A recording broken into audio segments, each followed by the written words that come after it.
салом шунавандаҳои гиромӣ. силсила гуфторҳои хониши бадиӣ. ба таваҷҷӯҳи шумо рамани теғи пурасрори Ҳабибулло Ёров дар қироати корманди шоистаи Тоҷикистон Бобохон Сатторӣ. оғози гуфтори 18. СССР барҳам мехӯрад. саёд акнун баъди солҳо нақли падар ро дар бораи хиёнаткорӣ бо суҳбати полковник Данченко муқоиса мекарду гаранг мешуд.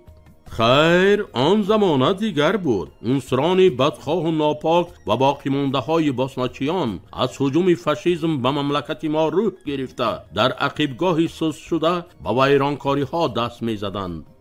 вале ҳоло замон дигар. давлати шӯравӣ, давлати пуриқтидори дунё. полковник Данченко чаро бечоранолӣ мекунад? охир полковники разведка ин падари нохондаву палакбони ман неку? саёд чуқур ба андеша рафт. гуфтаи рамзомези полковник дар гӯшаш садо медод. ба дасти амрико гузаштани афғонистон ва аҷаб не он вақт СССР дигар вуҷуд надошта бошад. аз ин фикр ба баданаш мурғак дамид. чӣ сафсатае, чӣ хел иттиҳоди шӯравӣ вуҷуд намедоштааст? ногаҳ вохӯриву суҳбати пӯшидаи рамзноки вазири корҳои хориҷӣ иттиҳоди шӯравӣ Шеварднадзе ки чанд моҳ қабл дар Кобул бо кормандони махсуси сафорат ва сармушовирони ҳизбӣ баргузор гардида буд ба ёдаш расид. дар сафорат акнун муносибату муомила бо роҳбарони давлати Афғонистон тағйир ёфта буд. нисбат ба мансабдорони сатҳи гуногуни афғонӣ ки ба сафорат муроҷиат менамуданд ё меомаданд, як нав беэътиноӣ ба мушоҳида мерасид. аксари мушовирони шӯравӣ пас аз он вохӯрӣ бо Шеварднадзе ду ба ду байни худ гапҳои пинҳониву гӯшакиёӣ доштанд ки назди дигарон намегуфтанд. акнун дилсардие дар кори мушовирон ҳам эҳсос мегардид. ҳатто бисёр аз мушовирони ҳизбӣ вақти худро аз ҷои кор дида дар бозорҳо бештар мегузарониданд, молу коло ҷамъ мекарданд. баъд аз ин вохӯрӣ баъзе аз мушовирон коғазҳои қурбноки чекро барои хариди мол ки тавассути он аз мағозаҳои Берёзка дар Москваю дигар шаҳрҳои марказии иттиҳоди шӯравӣ молҳои камёфти хориҷӣ ва мошинҳои он замон машҳури ватанӣ ГАЗ-24 ва ГАЗ-31ро бо нархи аслӣ ва бенавбат харидан мумкин буд, на ба воситаи муҳосиботи сафорат, балки аз афсарону сарбозони артиш бо арзиши хеле паст нисбат ба қурби аслиашон мегирифтанд. آنها allakay بوی از افغانستان برآوردن ارتش شوروی را حس می‌نمودند. بنابراین در تلواسه جان خود افتاده پیش از انجام مهلت قراردادشان عزم بازگشت به شوروی را داشتند. همین طور هم شد. فرصت نگذشته بعض قسم‌های نظامی مخصوص از هیئت آرمیای چهلم به وطن برگشت. این آغازی کاری بود که مجاهدین و مخالفین دولت افغانستان را برای به دست آوردن حکومت و متحدی وادار نمود. ستاد متحده مرکزی مخالفین بیرون از افغانستان با دستور مشاوران آمریکایی و عربی و دیگر دولت‌های منفعت جوی منطقه به طور فوری تأسیس یافت. سروران حزب و حرکت‌های معروفترینی بر روی خط تشکیلات و سازمان‌های تروریستی شامل بوده و عضویت ستاد مذکور پذیرفته شدند. در این زمینه در حکومت افغانستان هم حالت اضطراب آمیز به میان آمد. دودیلگی و کلاویش در بین منصبداران دولتی و حزبی نیز قوت گرفت. فرار سربازان افغانی از قسمهای نظامیشان روز تا روز می افزود. خلاص پس از تشریف دیپلمات عالی رتبه شوروی به کابل احساس می شد که تندباد سیاست سمت خود را ناعیان دیگر کرده است. در مغازه و دکان‌های کابل اکنون پول شوروی از 10 سومه تا 100 سومه به ارزش بسیار پست همچون مال بنچه آزاد فروخته می شد. قرب روبل که در تناسب به افغانی افغانستان 1:15 بود، اکنون قریب برابر شده بود. اکثر منصبداران شوروی دسته 100 سومه و 50 سومی های وطنی را با ارزش پست از دکان ها می خریدند. دیگر به این نه خدمات بی خطری سفارت شوروی کار داشت و نه نلیگل های کگب که به صفت پاسبان و راننده و باغبان و ترجیبان و مهندس و نماینده تجارتی یا کارمندی مستشاریت اقتصادی فعالیت می بردند.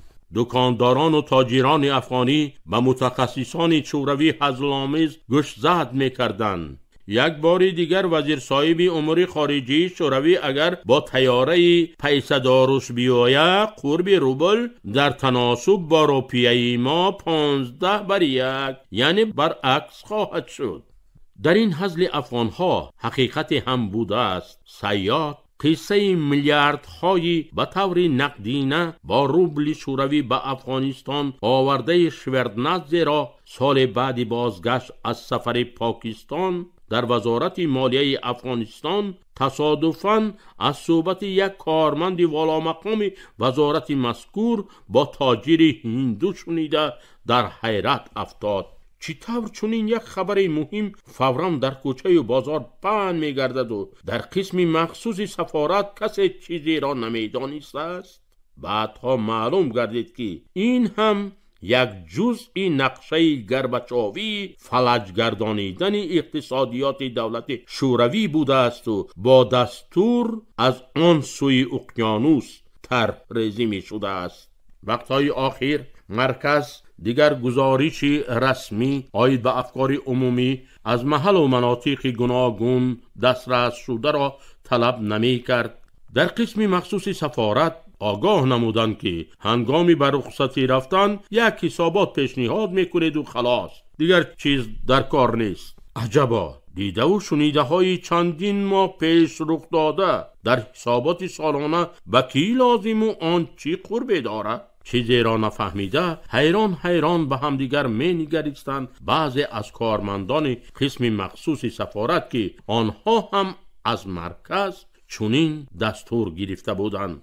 معنی صیاد دشت سنگستان را در دل شب عبور کننده گویا زنبورخانه را میماند. او به پیش قدم میزد و کوشش میکرد که هر یک چیز را در جایش گذارد. حادثه، واقعه، گفتگوزارها، صحبتهای نظامیان و صاحب منصبان افغانی، حتی گفته یک دکاندار عادی فتة فروش کابل را که ماه قبل هنگام یک صحبت به صیاد گفته بود شاید شما هم زمان استقلالیت به دست آورید. سوداگر افغان شما گفته جمهوری های مسلمان نشین اتحاد شوروی را در نظر داشت. باز گفته دانچنکه در گوشش صدا داد شاید آن وقت اتحاد شوروی نباشد و من و تو هم در دولت‌های مستقل و جداگانه زندگی کنیم. نه، اینجا کدام سیری هست؟ خود به خود می اندیشید صیاد. گفته های پلکاونیک رزدیدکا و سوداگر کابلی قریب یک معنی داشتند. در عرفیت می گفتند که گپ گرفتن خواهی بازار بیرو. سوداگران از همه گپ و کلاچه دنیا با خبرند، به خصوص تاجران افغان که با تمام گوشه های دنیا در علاقه بوده رفت و آمد هم داشتند. واقعا درست میگویند که سیاست را پول اداره میکند. اینش انیق دولت های مستمند و در حیات نیم غلامی قرار داشته افریقا که رو به اتحاد شوروی و سوسیالیسم آورده بودند نتیجه دستگیری و کمک های مالیوی این دولت ابرقدرت بود. در آن دولت و دولتچه هایی که امریکا مبلغ گذاری میکند کسی پروای سوسیالیسم را ندارد. صیاد هرچند به حادثه و واقعه های گذشته بر میگشت و آنها را تحلیل میکرد، در یک گوشه خیالش گفته مرموز دانچنکا طغیان داشت. полковник разведка бе асос чунин гап ро ба миён намегузорад. пайдоиши фикри барҳам хӯрдани як давлати абарқудрате ки сиёсати ҷаҳонро ба таври худ муайян мекунаду аксаран ба нафъи худ ҳам ҳал карда метавонад, тахмину фарзиябозӣ буда наметавонад. дар вохӯрии дипломати олирутбаи шӯравӣ бо сармушовирони ҳизбӣ ва кормандони махсуси сафорат аз чӣ хусус гап рафта буд, касе лаб намекушод. عادتاً بعد چنین جلسه های مهم در سفارت آن کارمندانی در محلها فعالیت داشته سفارت را که رسما به ترجمانی و غیر رسمی به آموزش و تحلیل افکار عموم و جمع آوری معلومات دیگر سر و کار داشتند در علاهیدگی دعوت می‌کردند و دستور می‌دادند. این دفعه گویا هیچ گپی نشده و وزیر کارهای خارجی شوروی مثل آن که بهر خریدن شیم جنس برای خود و پوستین قراقلی برای خانومش به کابل آمده باشد همه جا خپ و خاموش. ولی وضعیت در افغانستان به کلی تغییر یافت. اکنون مسکو و طلب و درخواست و خواهش‌های به آخری کابل که از گوگرد و سوزن و رشته سر کرده تا به خوراک و یراق و اسلحه مفت و تکنیکی تازه به تازه نظامی را در بر می گرفت و اکثر آن درخواست ها با راه جوربازی با همدستی سرمشاوران حزبی ترتیب داده می شدند کم اهمیت می داد. از افتکار کرمل که بعدی و سر قدرت آمدن گرباچوف خائن در سیاست جهانی رفت و روشش را تغییر دادنی بود. طلب و درخواست های درکار و نادرکار کابل را روی هم به صندوق مخصوص بایگانی حزب تحت رقمی تماما مخفی به جواب جای می کرد. سرمشاوران حزبی که واقعاً سیاست دولت افغانستان را سالها در زمینه سیاست کرمل تحریزی کرده و کله های سر کتف سروران ملک افغان بودند، هرچند از تگی گپ آگاهی داشته باشند هم مشتریانشان را که منصبداران عالی رتبه افغان بودند با وعده های بیش از پیش از خود رمیدن نمی ماندند. پیوسته مصلحت می دادند که عاید به این یا آن مسئله درخواستی علاوگی پیشنهاد نمایند. آن طرفش را ما با راه خود حل می کنیم می گفتند و بازار معیشتشان را از حساب جوربازی می تفشانیدند. ولی کمک های مالی از قبیل غله، خوراک، سوزشواری، لباس، دارووار که بی برکش از اتحاد شوروی به افغانستان می آمد تا رفت کم می شد. اهالی بعضی منطقه هایی که پره از حساب کمک های بشردوستانه شوروی روز می گذرانیدند برابری از این لقمه مفت بی نصیب گردیدن یک باره به شور آمده حسی بدبینیشان نسبت به این دولت بزرگ زیر تأثیر ترغیبات گماشته های امریکا تا رفت زیاد می شد. شوروی نان و آشمکی نمیتی دیگه از خانم برو بخیر، باشه که امریکا بیاید شاید شکمان سیر کنه، ما غریب هستیم دیگه می گفتن افغان ها.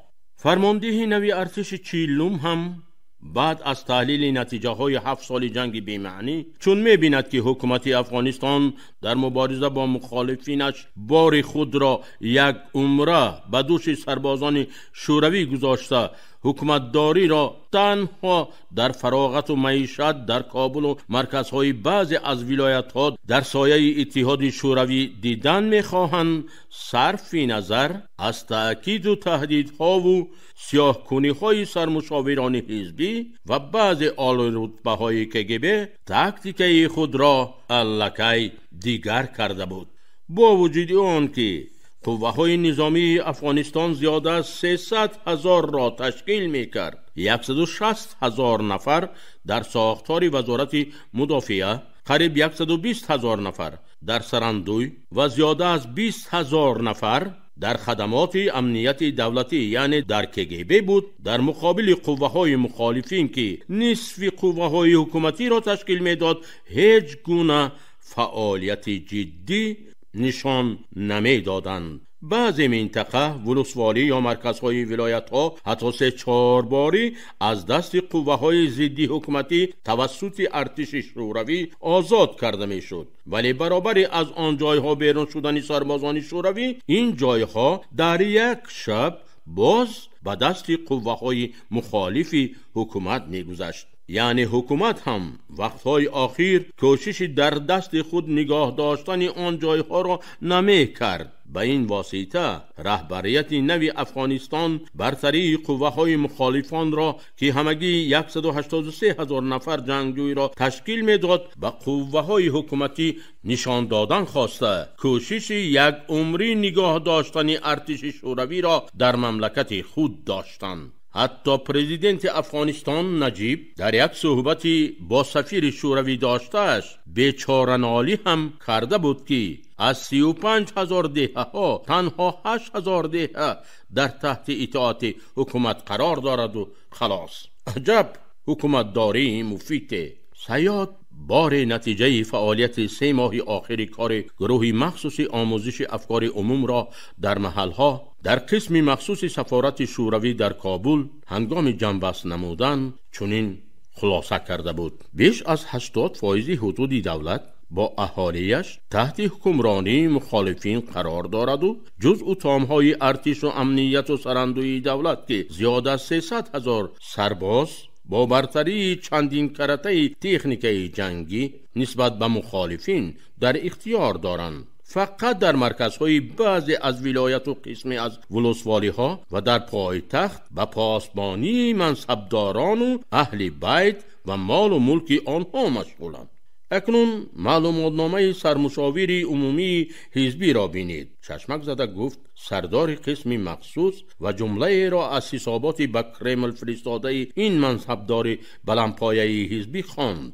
این زمان قریب 80% حدود مملکت تحت نظارت حکومت قانونی افغانستان قرار دارد. از این رو برای تأسیس کمیته های حزبی در ولسوالی ها مبلغ و کمک های مادی علاوه ضرور بوده. مهلت قراردادهای مشاوران حزبی نیز باید دراز کرده شوند. انا برای چی سیاد را در مرکز ایراد گرفتند که معلومات هایش به حسابات سرمشاور حزبی منطقه که باید اولین شده در افغانستان در زمینه سیاست مصالحه ملی منطقه صلح اعلان شود موافقت نمی کند. بله، در 2 ولایتی که غیر از مرکزهای آنها قریب همه ولسوالی هایشان در تابعیت مخالفین است، سرمشاور حزبی منطقه برای پرقوت نمودن کمیته های حزبی وجود نداشته به واسطه سرمشاور مرکزی حزبی از مسکو مبلغ و دیگر دستگیری ها طلب می نماید. نخواد وزیر کارهای خارجی جانسوز باشد. گپی پدرش را از دل گذرانده کلمه جانسوز را شنوا و به طور گفتار پدرش به زبان آورد که در اصل جاسوس است و غیر اختیار تشویش آمیز به چپ و راست سراسیمه نگاه کرد. و اگر جاسوس باشد پس خائن اساسی در کرمل کیست؟ شخص اول گورباچوف سرور حزب لنینی؟ نخود پایه های این دولت ابرقدرت که خانه امید زحمتکشان دنیاست کاواک شده باشد. سیاد از عالم خیالات بیرون شد. صبح می دمید و ساعت نگریست و تغییر لباس کرد. سرعت گشتش را اندک سست نمود تا پیشین وقت بسیار و مسافه کم مانده است. به حضور رسیده می رود.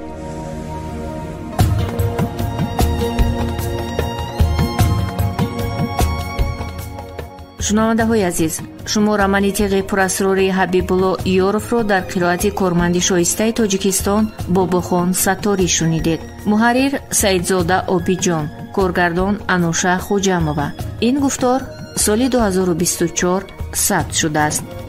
انجام گفتاری 18